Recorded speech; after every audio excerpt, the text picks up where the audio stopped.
আসসালামু আলাইকুম। এবিসি স্কুলের পক্ষ থেকে আপনাদের সবাইকে স্বাগতম। আজ আমি অষ্টম শ্রেণীর নতুন কারিকুলাম ইংলিশ বইয়ের 1.3.4 নিয়ে আলোচনা করব। আশা করি আপনারা সম্পূর্ণ ভিডিওটি দেখবেন। তো বন্ধুরা, আপনারা দেখতেই পারছেন 1.3.4 এখানে বলা হয়েছে let's learn some more interesting simile. কিছু মজার উপমা শিখি। সিমিলি মানে উপমা। কিছু মজার উপমা শিখি। এখানে কিছু কনভারসেশন দেওয়া আছে। এই কনভারসেশনের মাধ্যমে আমরা সিমিলিগুলো শিখে নেব। তো কনভারসেশন অন এখানে বলা হয়েছে Nabid who is he. Nora. Nabid নোরাকে প্রশ্ন করেছে যে সে কে। নোরা বলছে যে হি ইজ মাই আঙ্কেল, সে আমার আঙ্কেল। এরপর নাবিদ বলছে আই লাভ হিজ গ্লাসেস, আমি তার গ্লাসকে বা চশমাকে সানগ্লাসকে আমি পছন্দ করি বা আমার পছন্দ করি আমি। নোরা বলছে yeah it is most for him. Nora বলছে অবশ্যই এটি তার জন্য।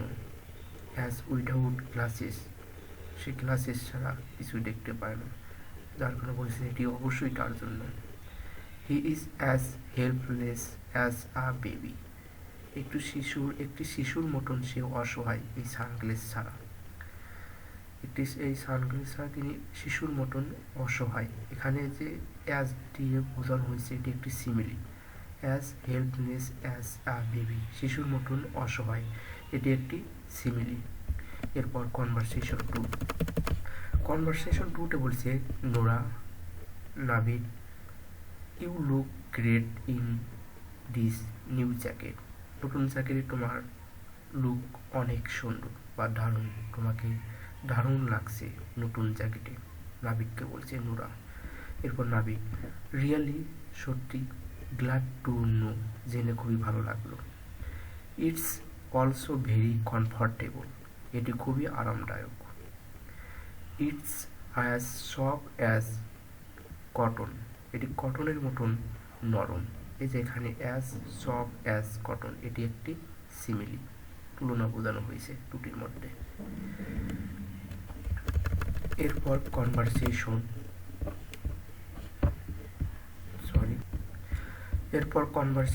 3। কনভারসেশন 3তে এখানে নাবিদ আর নোরার ভিতরে কনভারসেশন হয়েছে, সেটি আমরা এখন পড়ব। তো Nabid you look so happy, তোমাকে আজ অনেক খুশি লাগছে Nora.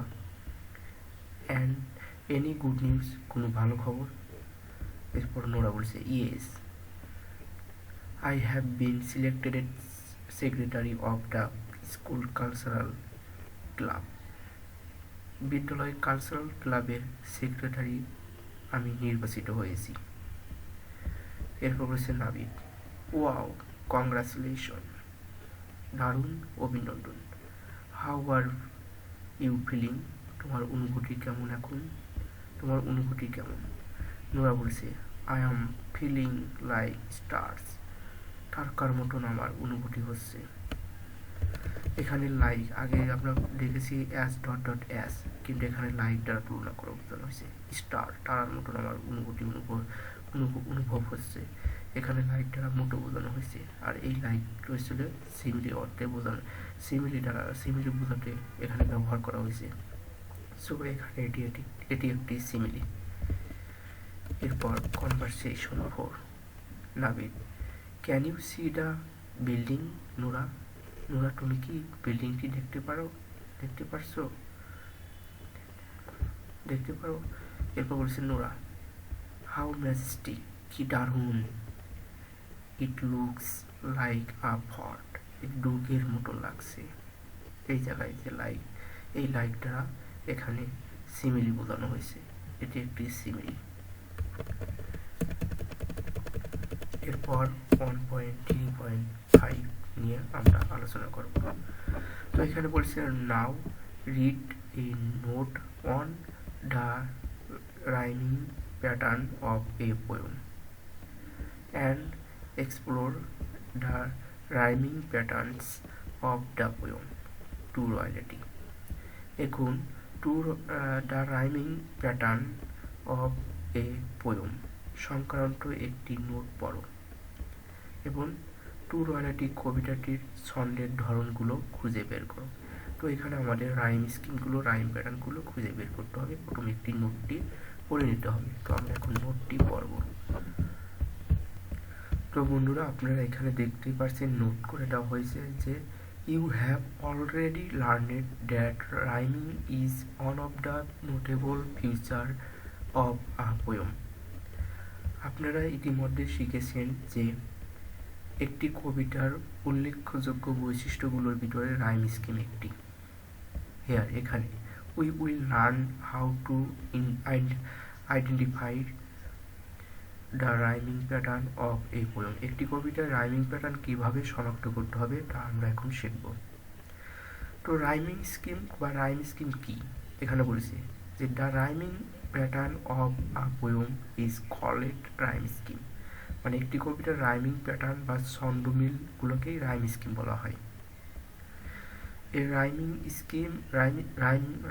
Scheme refers to the sounds that repeat at the end of a line or stanza.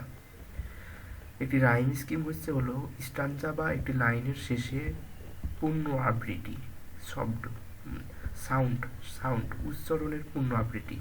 এখানে বলা হয়েছে যে একটি রাইম স্কিম হলো স্টানজা বা লাইনের শেষে সাউন্ড বা উচ্চারণের পূর্ণ আবৃত্তি। তো রাইম স্কিম কি সেটা আমরা এখানে এক্সাম্পল দেওয়া আছে, এক্সাম্পলটি যদি লক্ষ্য করি তাই বুঝতে পারবো।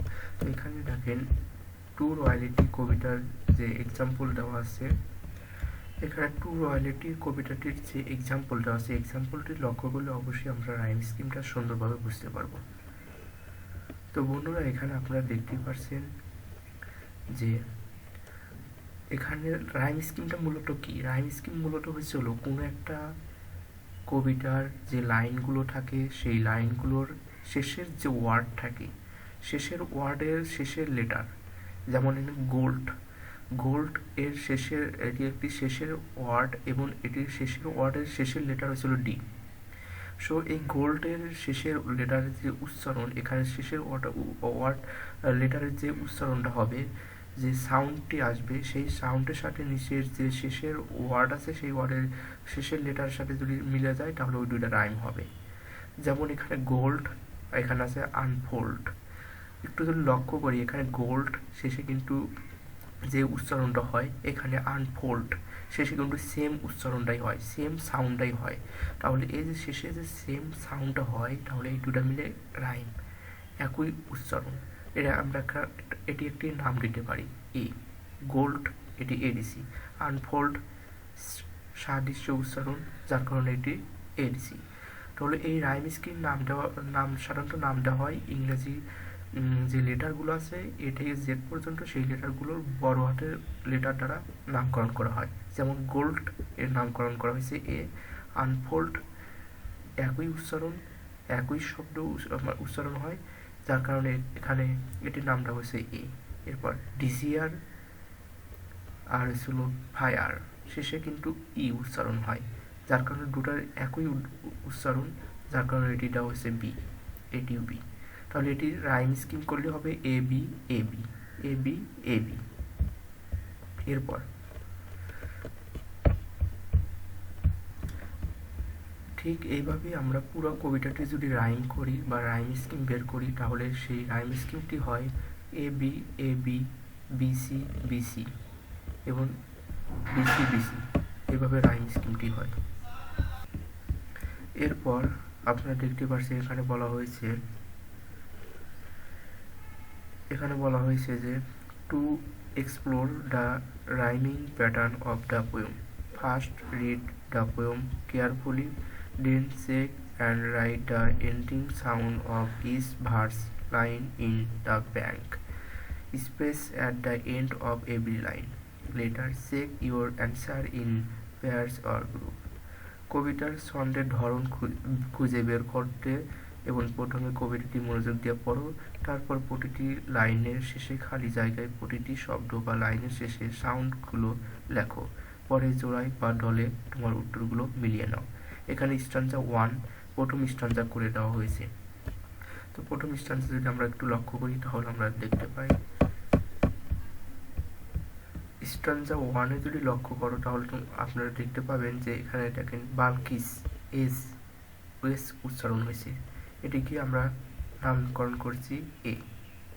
এখানে বলা হয়েছে যে the ending sound of this verse, মানে এই শ্লোকের শেষের যে উচ্চারণ সেটি হয় হলো এস এর মতন উচ্চারণ হয়েছে, এটিকে আমরা এ দিছি।